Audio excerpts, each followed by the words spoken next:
In today's video, I'm going to teach you how to learn on Coursera for free and decide if you need a certificate. If you've ever wanted to take a Coursera course without paying up front, the key is understanding three options you'll often see on course pages: audit, free trial, and preview. Here's how they work and how to decide what's best for you. Start by finding a course you're interested in.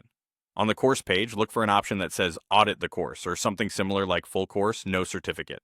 When you choose to audit, you're enrolling for free. You'll typically get access to all the video lectures and many readings so you can learn the core material without paying. Keep in mind, graded assignments, quizzes, peer reviews, and the certificate itself are usually locked behind the paid version. Auditing is great for exploring the entire learning path, building skills at your own pace, and deciding whether you want to invest in the credential later. If, after auditing, you decide a certificate would help your resume or professional profile, you can apply for financial aid. The financial aid option is designed to make the paid track more accessible. You'll fill out a brief application that explains your goals and need, and if approved, you'll be able to access the graded assignments and earn the certificate without paying full price. This route lets you learn first for free, then upgrade only if and when a credential truly matters for you. You may also see a free trial button on some courses and specializations.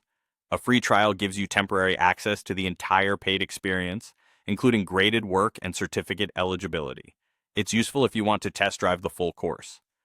Just remember that trials convert to a paid subscription if you don't cancel in time, so set a reminder if you're only exploring.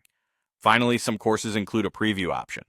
Preview typically unlocks the first module so you can sample the teaching style, see the syllabus, and gauge the difficulty before auditing or starting a trial.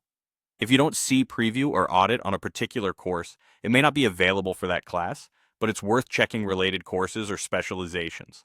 To recap, the simplest path is to audit for free, learn from the video content, and then, if you want the certificate, apply for financial aid or consider a free trial. This approach keeps your costs low while giving you time to confirm the course fits your goals.